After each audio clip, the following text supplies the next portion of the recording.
ल दौडिनु पर्यो। आमामामामा मौरी कहाँ पुग्यो मौरी? साथीहरू यहाँ मौरी बसेको छ। साथीहरू आज मेरो यो एकदमै मह लगाउने यो गोलो रिङ टाइपमा मह लगाउने मौरीको हुल बथान छुट्दैछ आज। यसलाई एक हुललाई हामीले कन्ट्रोल गर्न सक्छौँ या सक्दैनौँ हेर फाट्ने तयारीमा छ है। अब मैले ब्याक क्यामेरालाई तपाईँलाई देखाएँ है। यो मौरलाई हामीले कन्ट्रोल गर्न सक्छौँ या सक्दैनौँ। माटो मैले एक बाल्टी राखेको छु, एक बाल्टी पानी राखेको छु यहाँनिर। यो बथानलाई हामीले रोक्न सक्यौँ भने धेरै राम्रो हुन्थ्यो। धेरै राम्रो मह लाउने मौरी हो यो है। ल हेर्न सक्नुहुन्छ साथीहरू यो वाला घारको भेर फाट्दैछ आज। भर्खरै म नुहाउँदै थिएँ यहाँनिर ठ्याक्कै देखियो है। यो घारको भेर फाट्दैछ मौरी। तल खस्छ पानी, हिजो साँझभरि पानी परेको छ, त्यो पानीमा मौरी खस्छ भनेर मैले यहाँनिर चाहिँ यो पलाई राखिदिएको छु है त। भेर फाट्दैछ हेर्न सक्नुहुन्छ। अब यो पुरै राउन्डिङ गरिसक्यो मौरीले। यसलाई हामीले नियन्त्रणमा लग्न सकिन्छ या सकिँदैन? सकियो भने चाहिँ धेरै राम्रो हुन्थ्यो, किनभने यो मेरो एकदमै सबैभन्दा बेसी मह हाल्ने घार हो। एकदमै सिपालु मौरी छ यो। यो मौरीलाई हामीले कन्ट्रोल गर्ने कोसिस गर्नेछौँ। बस्छ कि बस्दैन कहीँ आसपास है त। साथीहरू हेर्न सक्नुहुन्छ मौरी धेरै निक्लिसकेको छ। मैले यसलाई कन्ट्रोल गर्ने कोसिस गर्नेछु। यो बुगाइनाको फेदतिर यसलाई बसाउने कोसिस गर्नेछु।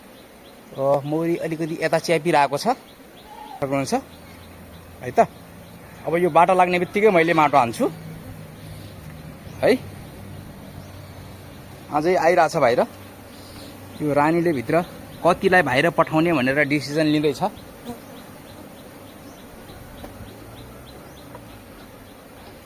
जहाँ एकदमै धेरै बाक्लो हुन्छ नि मौरी त्यहीँनिर हान्ने है माटो। नै तल आयो भने यहाँ अग्लोको एरियामा त म हान्छु नि, तल होचियो भने। साथीहरू मौरी एकदमै 60% भन्दा बेसी निक्लिसकेको छ यहाँनिर। ततै मौरी नै मौरी छ हेर्न सक्नुहुन्छ। माथि मौरी छ, तल मौरी छ। मैले घारको 3 ठाउँबाट छ। यहाँबाट बाहिर निक्लिरहेछ, मेन इन्ट्रेस्ट यहाँबाट बाहिर निक्लिरहेछ र अर्को यो ब्याक साइडबाट पनि बाहिर निस्किरहेछ। मैले 3 ठाउँ ओपन गरिदिएको छु। मौरी एकदमै बेसी ठुलो ठुलो हुल छुट्टिँदैछ। यो मौरलाई मैले यसरी होइन कन्ट्रोलमा ल्याउनुपर्छ है त। अब यहाँनिर यो दृश्य चाहिँ एकदमै कमै देख्न पाइन्छ साथीहरू। मौरीको भेर फटाउने टाइममा रानीले डिसिजन लग्दैछ, भागभण्डा गर्दैछ। को यहाँ बस्ने को जाने भनेर यसले निर्णय गर्दैछ। एकदमै राम्रो मौरी उडिरहेछ।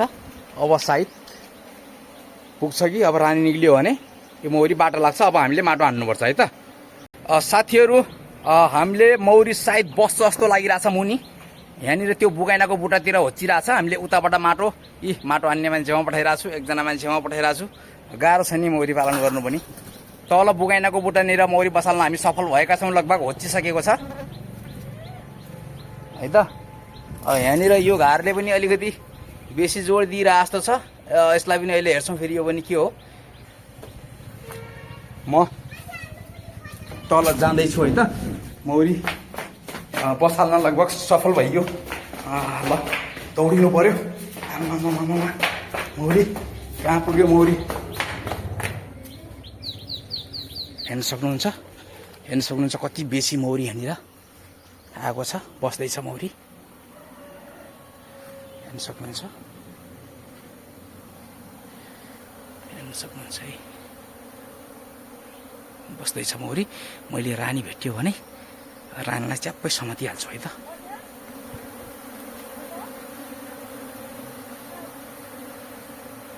हेर्न सक्नुहुन्छ रानी भेट्यो भने मैले पक्रिहाल्छु।